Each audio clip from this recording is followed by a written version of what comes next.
Welcome to Mass Mayhem. We have finally reached the 25th episode. Podcast is over. No, we still have 5 more to go after this, but I am one of your hosts, TFJ and Mike. Joining me is Toon Master Tim. Hello, Mike and listeners. Yeah. You hope the last 3 episodes of a series, or the last couple episodes of a series, they would go out with a bang instead of a whimper. Sadly, not the case with M.A.S.K. Definitely. But you know what? At least they've been consistent throughout the series. Consistently bad, yeah. Yeah. Because you have those series that, people will be like, oh, yeah, that was great when it first started. The first couple seasons are good, and then it trails off after that. No, M.A.S.K was consistently bad the entire season. I mean, M.A.S.K has 75 episodes. And I know people are going to hate me for comparing it to this. M.A.S.K has 75 episodes. Transformers has 98 episodes. I can at least count 50 of those 98 episodes being ones that I actually like. I don't know which 50 of the 98 they are. I know, I remember, some episodes that I do really love. But it's like 75% of Transformers G1 is good. There are a lot of bad episodes, but 75% is good. In M.A.S.K, yeah, I agree. It's probably, I hate to say this, but it's probably 96% bad and 4% good. Yeah. I really hate to say that, and I'm just counting the first season. I'm not, I don't even remember the racing season, hence why we're going to be doing it, but out of the first 65 episodes, 96% of them I did not like. 4% of them I did. It just, oh God. Right. I mean, there are a few of them, and we'll get into this when we do the recap, I'm sure. But there are a few that stand above the rest, but that's not really saying much. They're not standing very tall above the others. I mean, there's a few things like I remember when we got a little bit of backstory on Matt and Miles, and there was the issue with his brother, and then there was like a story that involved a little bit of history about his father. So some things like that I think were some highlights in the first season, but overall it's just kind of the same plot. Just scrolling up, and I know we're not to the recap yet, but I'm just going to say this here now. Just scrolling up to the very beginning of the episode list here. Highway to Terror. Okay, the Death Stone, it was the first episode. I still like the first episode. Highway to Terror, Video Venom. Let's see here. Assault on Liberty. And what was it? It was, the Counterclockwise Caper. So those would probably be my top picks out of the entire season. The rest are hit and very much miss. Yeah. But we are here today to talk about the final 3 episodes of M.A.S.K Season 1. We are going to get to the Gate of Darkness after this. I thought the festival lasted till sunset. It turned out to be a limited engagement. You should have seen it, Dad. A king cobra followed this floating flute and scared everybody. And Scott climbed a rope that went straight up in the air. Wait a minute. Floating flutes, running cobras? Alex? Well, not that it makes any sense, but a fake here somehow did the genuine Indian rope trick. At the same moment, a flute went winging through the air, luring a cobra from the festival. Then as soon as the cobra left, the rope I was climbing went limp. Sometimes the eye does not behold the truth. I think I can still catch the curtain call, and maybe Mr. Subas can help. Alright, first up is the Gate of Darkness. Venom abducts a cobra whose hood shows the way through a maze that leads to the treasure in the Himalayan mountains.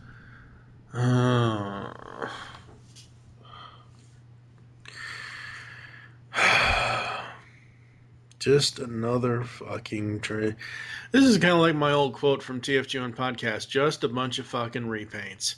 That's all these damn episodes are now. Just a bunch of fucking treasure hunts. Ugh. Yeah. God. Yep, absolutely.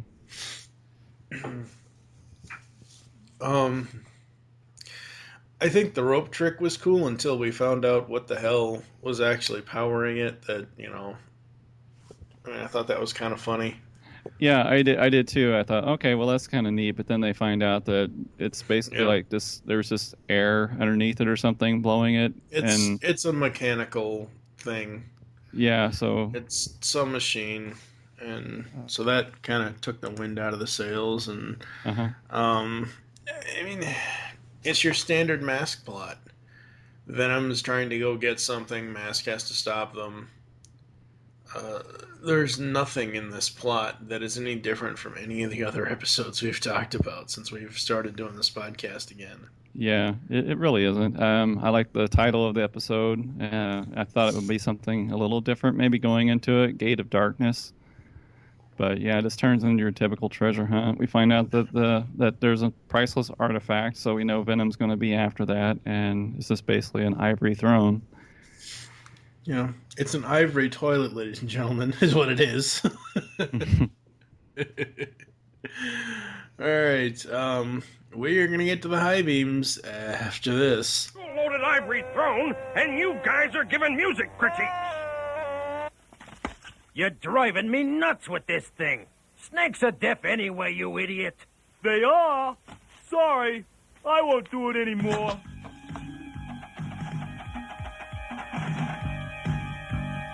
I got it. I drew it. Okay, Rembrandt, I hear you. Now let's move Turning on the high beams. They're not very high. The only thing that was really cool about this one for me is, hey, look, Buddy and Brad are back, finally. Yay! Yeah. And, you know, I just happened, like, in this episode, it really occurred to me that there are a lot of M.A.S.K team members that have a first name that starts with a B. Because we have Bruce, Brad, and Buddy in this one. Yep. What else did you like about this one? Anything? Well, you talked about the team members. I did like that, you know, we get to see what they're doing when they're called up. And, you know, they've gotten less interesting over time. They've kind of basically used some of the same backstory events.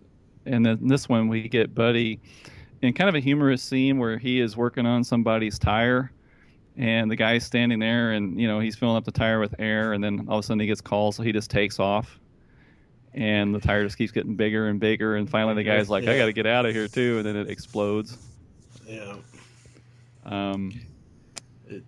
It's good. It's not it's not the same as, you know, the pizza place with Dusty. It just isn't the same anymore. No. And it's so funny. I mean, I was just thinking about, you know, when they show these, the things that the people are doing when they're getting called up, and, you know, they immediately drop whatever they're doing and take off when, you know, if they give it like 3 to 5 seconds, they could wrap up whatever's going on. So they kind of, you know, he kind of left a dangerous situation there where this guy could have been extremely hurt or killed. Yeah. The other thing I did like about this one, there was a decent battle scene at the end of the episode, so that elevated this one a little bit. But another thing I really thought was good in this one was Miles' frustration with his goons. And I know we've talked about this in some of the past episodes, but in this one, he makes a joke about finding the map by walking into a gas station and asking for a map to the Gate of Darkness. So I thought that was pretty funny. And then there's another incident where he is talking with Dagger, and Dagger says something like, "Who turned out the lights?" And then Miles replies with something like, "Your lights have been out since you were born, idiot." So again, Miles Mayhem, you know, he's a true leader. Yeah, really. Yeah. You know, I like the comedy amongst the villains. I really do. But if you can't give me an interesting enough story in 22 minutes, I mean, the 7D gives me 2 interesting stories in 22 minutes on the Disney Channel. You know, and and uh, He-Man, Thundercats, Voltron. They're all if you don't count the commercials, they're all 22-minute episodes. They all give me interesting stories. Sure, there are plenty of things that Kevin and I, and even you, when you comment on them on the post, that we do or don't agree with each other on, as far as whether things are good or bad in He-Man. But at least there's actually things to talk about with the plot of an episode that lasts 22, 23 minutes. And I'm sorry, but Mask just doesn't have it. I don't think, and I've said this before in the show, I don't think these people cared. I'm not talking about the voice actors. I'm talking about the people in charge of doing the show, the producers, the directors. I honestly don't think these people cared. And, I was watching. I'll talk about this now because we're at the end of season 1 here, and on the last disc of season 1, the final 6th disc of volume 2 in the DVD set from Shout Factory, it has a special feature where it's Saturday Morning Crusaders Unite, and it's all these supposed Mask fans getting together, and there's like comedians, and I don't even know I've never heard of any of these people. I've never seen them anywhere talking about this. And they're all and don't get me wrong, I like that Brian Ward and Shout Factory got, with these people, but it's like, they're like, oh, well, M.A.S.K is basically a big, middle finger to Transformers and G.I. Joe, because M.A.S.K is so much cooler, because it combines those 2 shows, blah, blah, blah, blah. Yeah, sure, the concept is cool, but story execution sucks. It's like, this feature, I don't even know how long it is. It's probably, I don't know, 5-10 minutes, and they just keep going on and on. Oh no, it's like 20 minutes. Is it really? I did watch that today, and I stopped. I checked to see how long it was before I even proceeded with watching it, and a few minutes into it, I was thinking, okay, this is kind of worthless. But then it did have some humorous moments, but it was kind of funny because. Yeah, they did say that. There was somebody saying, oh, yeah, it's a mesh of G.I. Joe and Transformers, so it was so much better, it was so much cooler. And I don't know if that was, meant to be facetious or if he was, if he'd actually seen the show recently. But there were some things they did agree with us on, which I thought was good to see as well. Yeah, so let's get to the low beams for the Gate of Darkness. Indian Safari! Well, Safari, so goody. It was nice of the India Department of Records to let us borrow this. Yes. If we can combine our modern technology with the ancient info on that map, maybe we'll come up with the location of the gate. All right, getting to the low beams. Honestly, other than Buddy and Brad being back, there are and a few funny lines between Miles and the rest of Venom. There's not much here, and at the end, there are way too many puns. Way too many. This is just, I don't know. It's more of like we're at the end of the season. I wanted something more. They didn't give it to me, and this is. If this episode was in the middle of the season, it would probably get a slightly average, maybe slightly below average score from me, but at the same time, it's like, we're coming to the conclusion of the season here, people. Do something, and they didn't. Right. What about you? Yeah, I kind of feel that way, and I kind of felt that way with the episode we'll be talking about next, is it started off different. I thought, okay, we're going to be getting something different here. It's almost like, Stan Lee deciding to put Spider-Man in Amazing Fantasy because the book's going to be canceled anyway, so what the heck? And I thought, well, maybe somebody's taking a chance, or the story editor or something said, okay, fine, this is breaking the mold, but just go ahead and run with it, and we would get something different. But no, and that's exactly what you're talking about with this episode. It's something that we've seen so many times at this point that had we seen this early on in the series, we might have been like, okay, not too bad, like you said, maybe about average or so. But at this point, we're just so frustrated with these recycled plots. And one of my low beams here is something I mentioned, I think in our last episode, is the voice acting and just how flat it is. And we have this moment, okay, where Matt is driving Rhino into the village. You know, they're all hyped up, they're ready to go, and he runs over these spikes that one of the Indian guys was sitting on.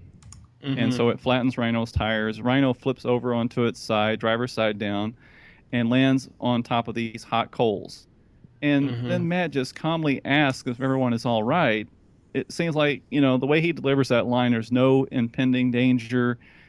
Even the animation doesn't give us any sense that there's any real danger here. But obviously there is. And, you know, smoke starts filling the cab of Rhino.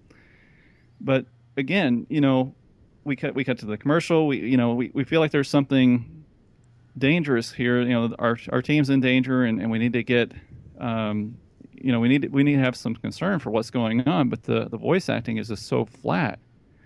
And so then I paid attention to the credits after the episode was over, and just picked out who was doing the voice direction, and it's Stu Rosen and Marcia Goodman. And so then I looked them up.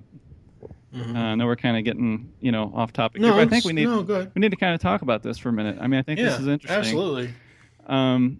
So Stu Rosen, he also was a casting director for Teenage Mutant Ninja Turtles. So I give him some credit there. So he went on to do some other good stuff.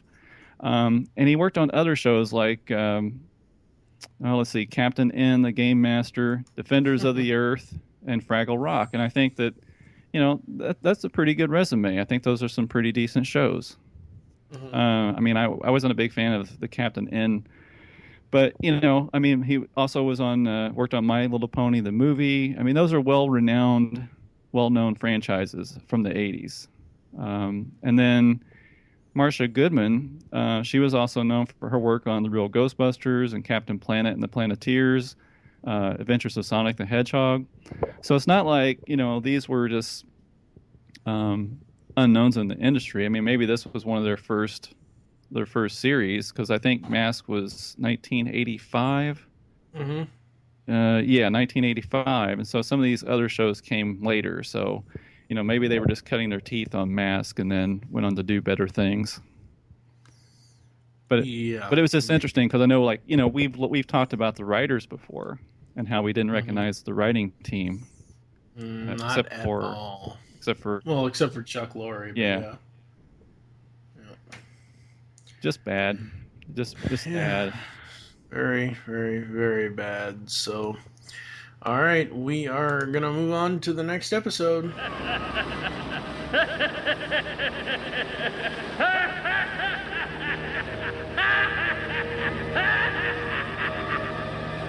The Manakara! The Manakara Giant! Up next is the Manakara Giant. Okay. Alright. Venom uses a magnet weapon to crash ships into rocky beaches. Local natives believe it is caused by an ancient curse until M.A.S.K discovers otherwise. Dun dun dun. So this one had me hooked. Yeah, it did. I actually did. I mean, in the very beginning, I thought they did an excellent job with that scene with the ship, and, you know, all the sailors on there are panicking. You know, we hear this voice coming from the island, and the ship's being pulled in, so they all have to abandon ship. I thought that was done very well, and as I was alluding to in our discussion about the previous episode, I thought, okay, they're taking a chance here. They're going to do something different.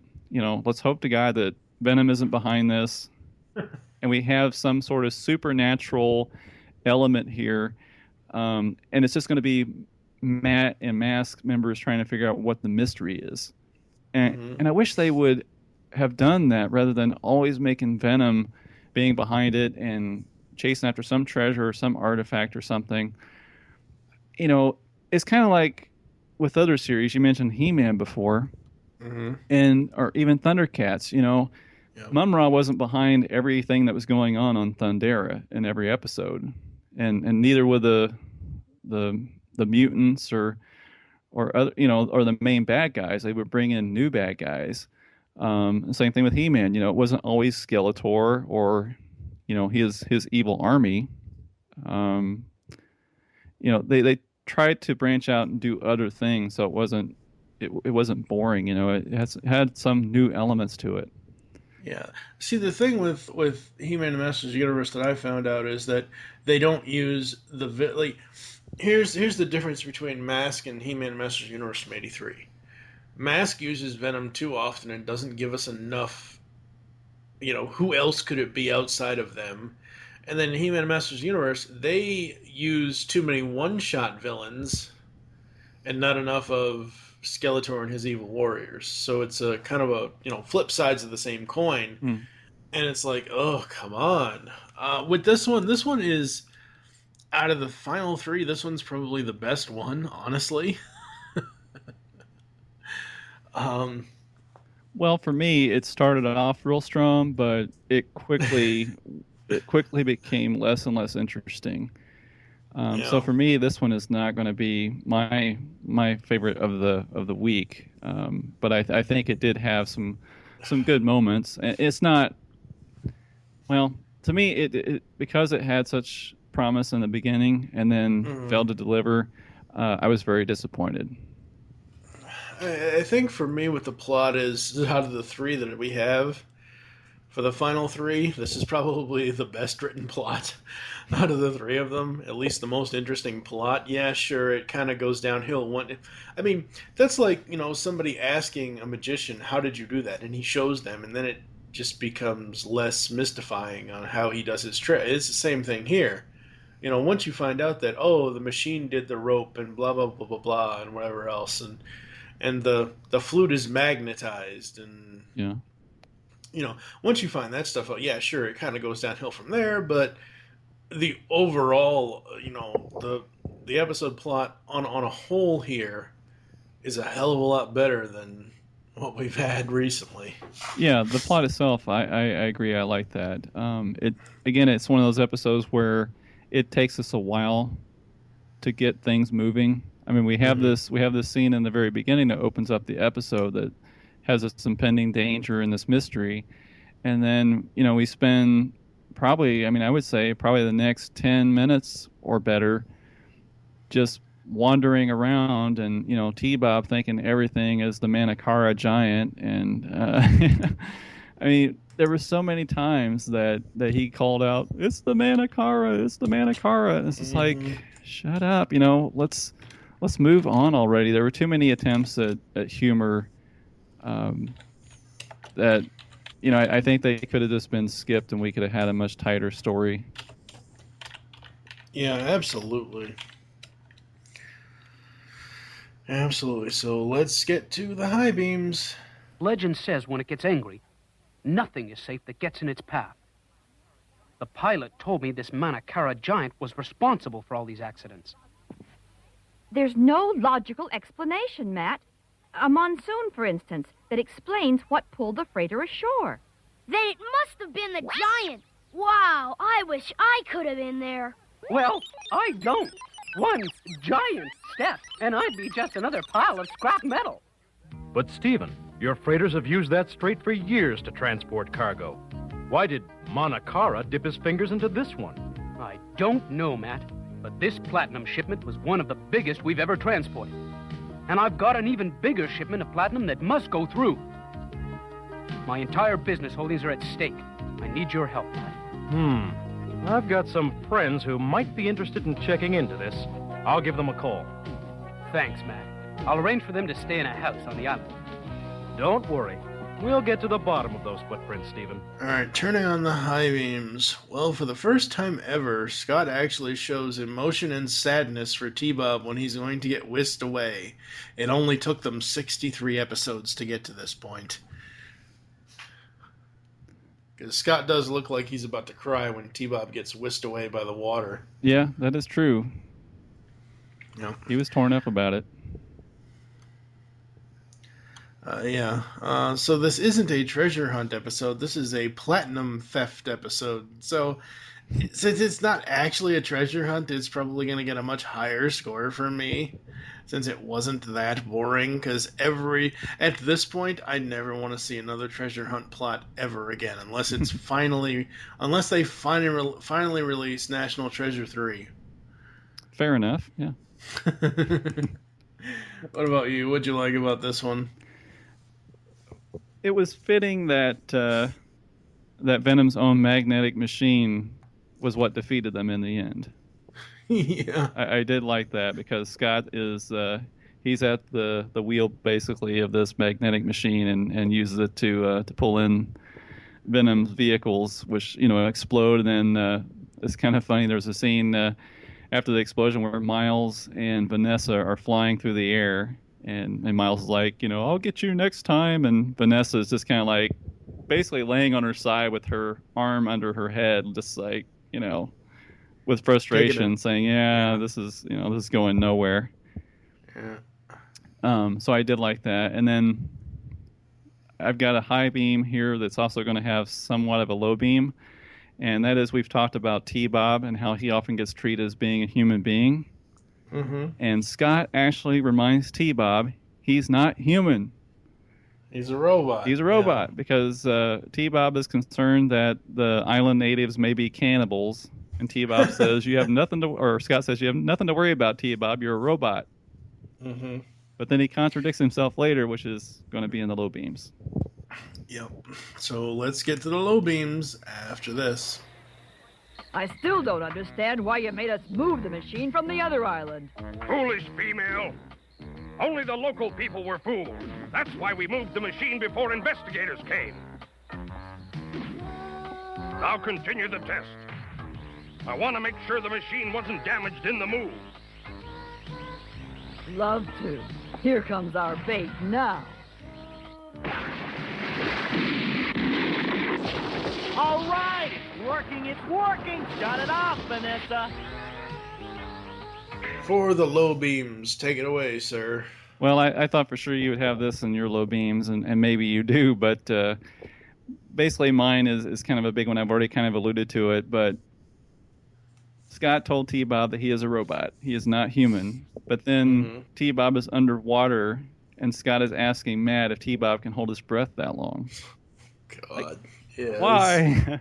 Why did you do this to us? You just showed, some reason here. And I'm so frustrated with this show. Yeah.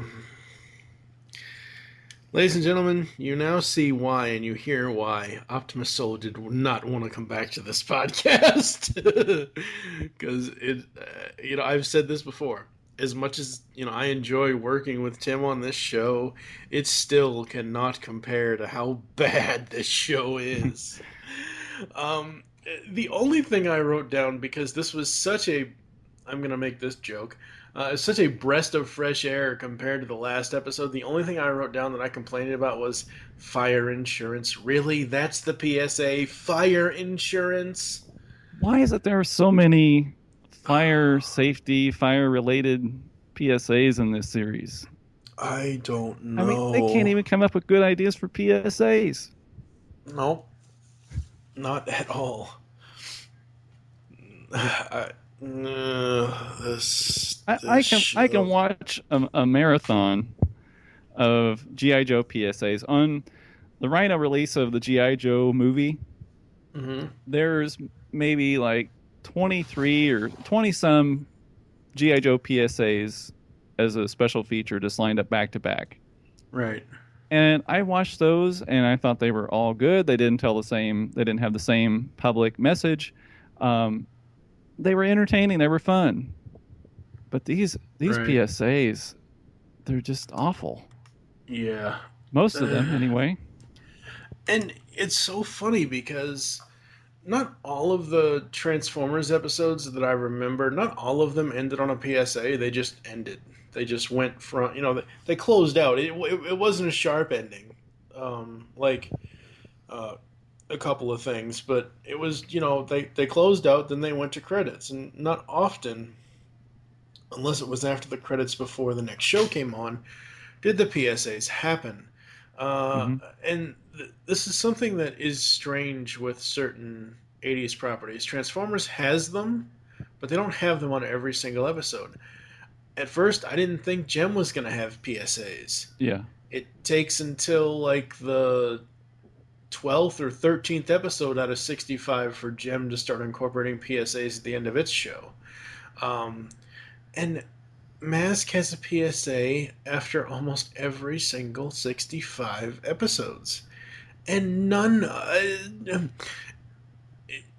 M.A.S.K should have done what He-Man did. They made the PSAs relevant to what happened in the episode. Yeah, well, I think that with He-Man and the Masters of the Universe, they wrote the plot around... I mean, they often seem like they developed the plot around an idea they wanted to deliver in the PSA. You know, they didn't work backwards, they worked forwards. And they said, okay, we're going to have this episode be about, respect for your elders. Mm-hmm. And so, they would have an episode that was interesting and had that element in the episode, and then they could talk about that in the PSA. And they didn't always do that. I mean, you and I both know that, not every episode had that PSA that tied in directly to what had happened in the story, but there were a lot of them that were. Mm-hmm. And M.A.S.K is just tacked on. Yep, pretty much. Absolutely. So, I think we are going to get to the final episode of the day, final episode of Season 1, after this.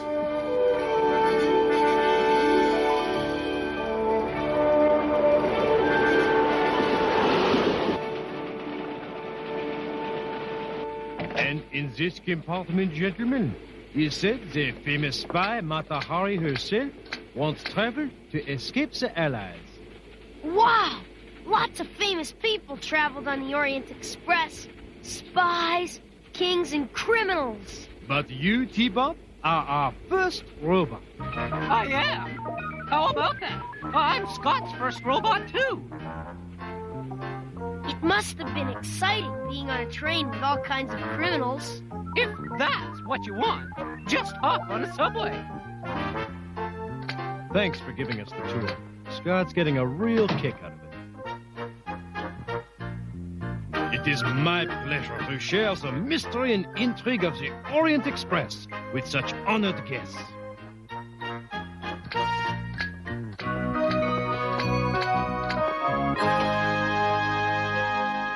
All right, final episode of Season 1, episode 65, Raiders of the Orient Express. Where's Indiana Jones when you really need him? Yeah, this is the second episode recently where they've had Raiders of something. I mean, as the title. Treasure, Menace, Scarlet Empress, Incident in Istanbul, Stone Trees, Plunder of Glowworm Grotto. Okay, maybe not. I thought we had a recent episode where there was Raiders of something in the title. No. I'm all the way back up to episode 44, and there's no Raiders. So anyway, Raiders of the Lost Orient, or Raiders of the Orient Express. Venom infiltrates the Orient Express train, looking for clues to Mad King Ludwig's treasures. I didn't know Koopa's kid was in this series, let alone being a king. Alright, so this is the final episode of the series. Of Season 1, I should say. Yeah. It's better than the first episode, at least. Oh. Sure, it is. It is still a treasure hunt episode, but it's better than the first one that we talked about today. I don't know. I don't know if it's that by the time I get to the third episode, sometimes I am just like, I don't care anymore. But I just found this one so boring. I really did. Yeah, I don't know. I thought it was interesting, at least at first. I liked how Venom could never get into the thing, the treasure, because they couldn't figure out the clocks. Uh-huh. Overall, as a season finale episode, this is just standard. There's no cliffhanger. There's no nothing, especially with coming back with only 10 new episodes for the racing series. They should have done a better job with this and done some sort of continuity or some sort of story with Matt's brother, or with how Matt Trakker and Miles Mayhem came up with the technology for the masks, and they just should have done something a little differently. I don't dislike this episode on a whole by itself, but as a season finale episode, this sucks. Yeah, I absolutely agree. I would like to have seen them go back to some of those things that you were talking about. You know, again, hit on the backstory between Miles and Matt.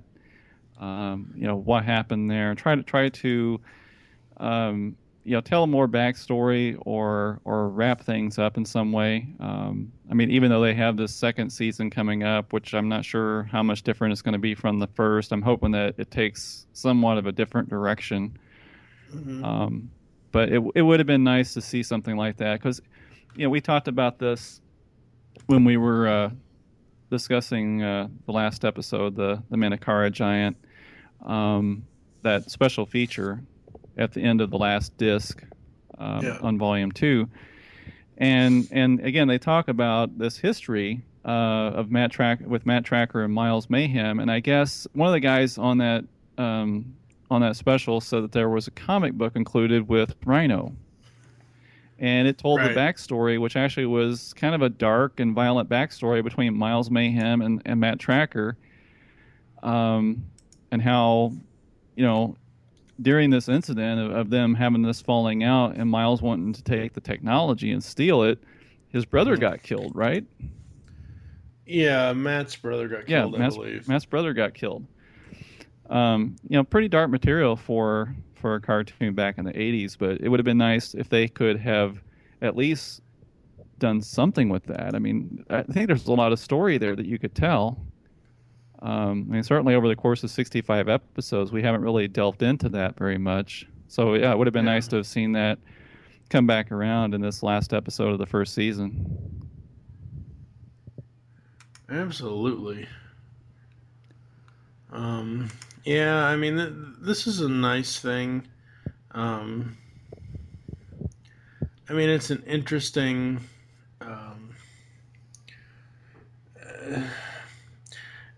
this episode is interesting, but at the same time, it's still... This is more middle of the road than the first episode is. Because, you know, this is basically a Richie Rich plot. Richie Rich. Seriously, it's basically a Richie Rich plot where the person's treasure isn't an actual okay, it's a Casper the Friendly Ghost plot. I mean, you know, it's... Venom looks for this treasure of this Mad King Ludwig, and turns out the treasure that he has is a model train set of the Oriental Express, because he loved riding the train all the time. So there's, like, you know, every time when I watch this before recording, I'm like, hey, when's Stinky Fatso and Stretch gonna show up or something? It's like, seriously? So yeah, I don't know. Yeah, we've been down this road before. I mean, if it's, you know, Miles after some great treasure and it just turns out to be it's steam that was so valuable during the Ice Age, that was the treasure, or or, you know, this hidden money that, you know, is hidden around the Washington Monument, and it turns out it's old Confederate money, so it's worth nothing. It's under a giant W. But yeah, I mean, yeah. All right, let's get to the high beams, if there are any, after this. Interesting. Back in the 1800s, they were the private quarters of King Ludwig. Mad King Ludwig He slept in an empty swimming pool. He threw lavish parties for ducks, built crazy, gigantic clocks. He was a regular loony. Looks like he was a regular passenger, too. But of course, he was crazy about the Orient Express. He even built a castle along its route, so he could travel on the train several times a year. It's said he hid a fabulous treasure somewhere in his castle, but no one even knows what it is. Mad King Ludwig's castle. Where's it located? You are fortunate. It is in Zermatt. Our next stop. All right, time for the high beams. This is really the episode where they really destroyed almost all the vehicles except Switchblade. Jackhammer gets killed. Manta gets killed. Yeah. Even Piranha gets killed. Yeah, Piranha goes off a cliff, and the motorcycle part slams right into a cliff and explodes. Yep. Yeah. Jackhammer basically gets cut in half. Kind of reminds me of 2007. You want a piece of me? No, I want two. And Megatron rips Jazz in half. So yeah, they really... I'll say this for this episode, even though the plot isn't that great, at least for leaving it on a cliffhanger, as far as what the vehicles are going to do for the second season, who knows? I mean, normally when the M.A.S.K or the Venom vehicles have been destroyed before, they just kind of come back brand new, like, hey, we repaired them off screen. So yeah, at this point, I have no idea because I've said this before, I don't ever really remember seeing the racing series season, so yeah, that's going to be totally fresh and new for me. Hopefully it's just not the same recycled plots. And then, hey, a PSA that actually aligns with the episode, since it's, train related. Yeah, it did. So that's good. What about you for high beams?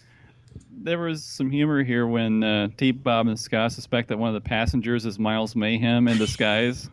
Because we'd seen that Vanessa was in disguise as this countess or something on the train. Yep.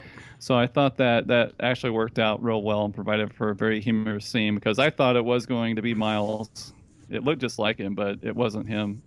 So yeah, they're doing the Bugs Bunny gag or whatever, where he's trying to pull his mustache off and stuff, throwing water on him. So it's pretty funny. Yep. And then there was this other scene where Matt makes a joke about being cut from the team. Yeah. And everybody is laughing just hysterically. They're so boisterous. It just became comical, just laughing, at how hard they were laughing at that joke. Yeah. I mean, it's like, it just got louder and just crazier, and it went on for a long time. Yeah, it went on for way too long. Absolutely way too damn long. Yeah, at least it wasn't Scott laughing along with them, though. At least it was just... Which, I don't even know where he went in that scene. But yeah. I'm trying to think what else did I like about this one. No? I think that's it. I mean, I guess I could say I was hoping the runaway train would have just, crashed somewhere and Scott and T-Bob would have ended up in the hospital or something, but that'd be cruel for me to say that. Oh, wait. Whoops, I already did. So I think we're going to get to the low beams after this.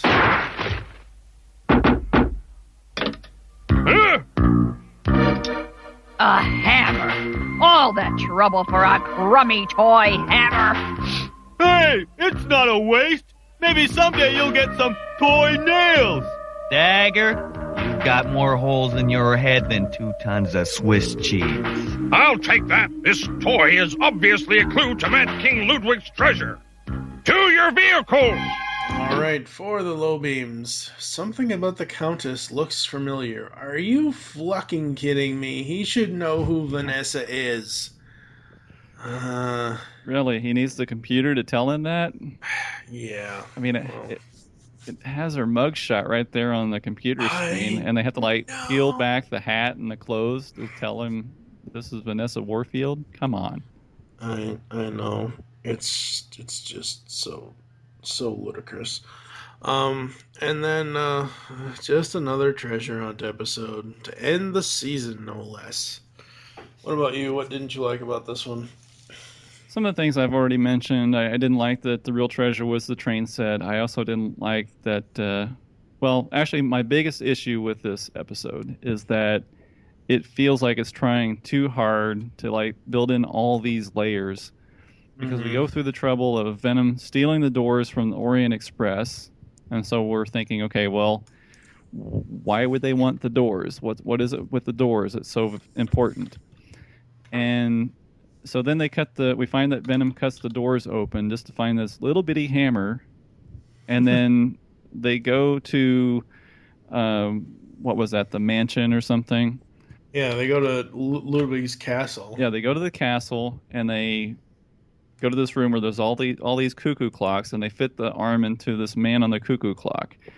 So then that produces a sound that opens the door to a hidden room, and then they go into the room, but they still can't get behind the panel that's inside the room that leads to the treasure.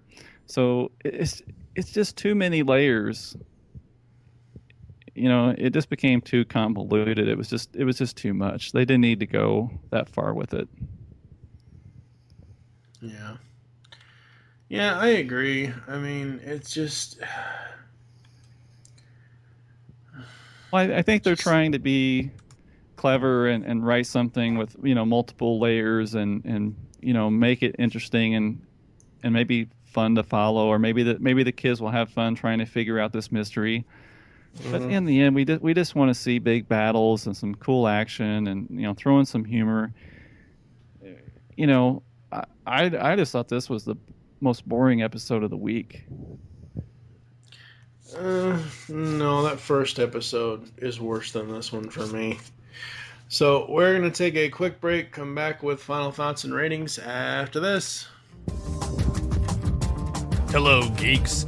Want a podcast that covers a vast array of topics with no rhyme or reason?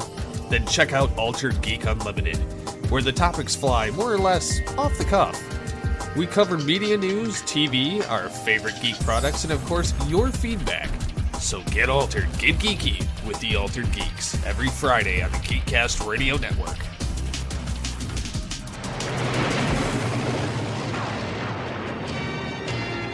By the power of Grayskull, I command the jaw bridge. Open!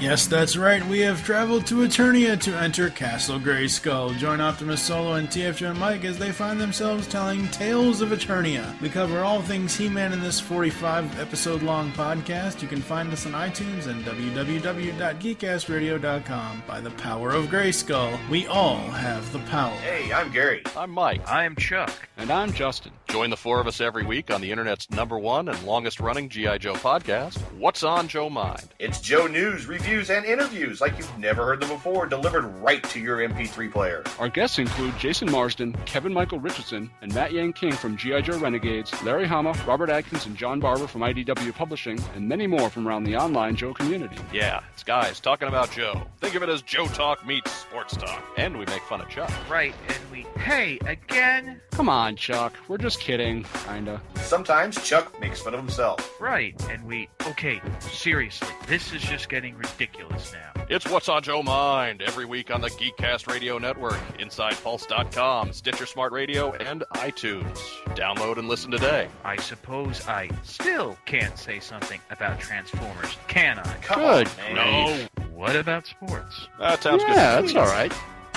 Remote Control is the new TV podcast from the Geekcast Radio Network. We'll be covering TV shows and topics from the year 2000 to whenever now is. We'll have special themed episodes entitled Pilot and Season Premieres, as well as finishing finales. We'll also have Season Pass episodes, where we take a look at an entire season of a TV show. Remote Control can be found on iTunes, Stitcher, and www.geekcastradio.com. So tune in, because we are all remote controlled.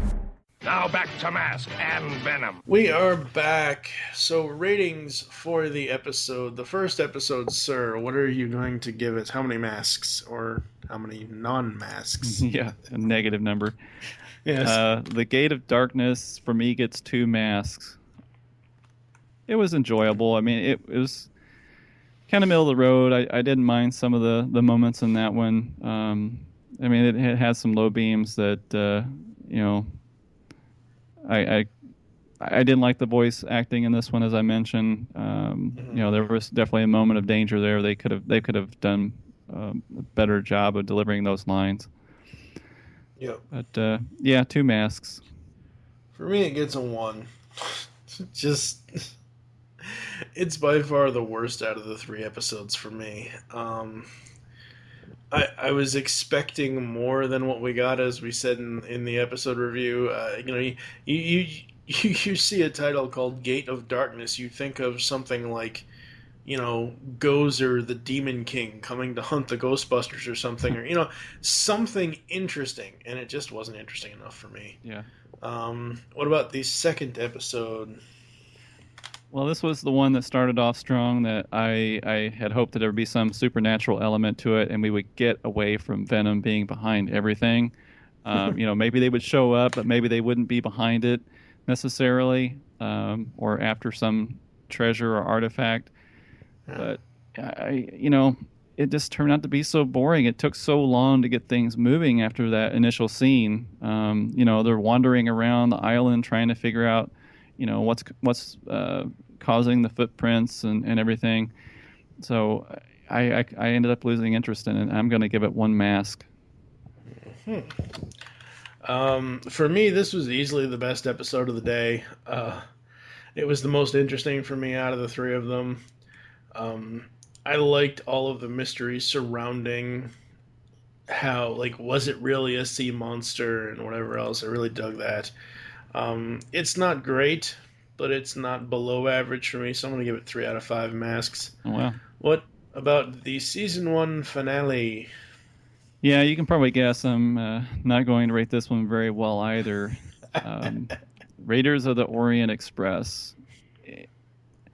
I did like a few things about it. There is that scene where T-Bob and Scott are in the train car and it's rolling down the hill. And so we have all the M.A.S.K team members team up and they, shoot I can't think what the name of it is, basically some sort of anchors or something through the roof of the car and haul it off the track so it doesn't go over the gorge. Yeah. So that was kind of a cool moment. As you said, there were some moments where the vehicles get destroyed. But again, I just had this problem with it just taking so long and just having so many layers in there where they try to be clever and mysterious. So I didn't like it. I found it boring. I'm going to give it 1 mask. All right. For me, it's only going to get a 2. Like I said, if you would have done something a little bit more interesting with the season finale, it would have been better for me. But sadly, they didn't do that. So yeah, I mean, they could even have, besides telling more backstory about the main characters or something, they could have used some of the newer characters again. We basically got the standard characters for both teams here. Yep. All right. Well, that's going to do it for Mass Mayhem. Thank you for joining us. There are still ways to get in contact with us to leave feedback for the show. Visit the website, geekcastradio.com. Leave us reviews on iTunes. Please do this. You can shoot email to feedback@geekcastradio.com. Call the voicemail line, 502-526-5821. Coming up next, we have the Season 1 finale kind of recap show, as well as we're going to tease a little bit of Season 2. And then after that, we'll get into Season 2. We'll only have 3 episodes of Mass Mayhem left, and it'll be done.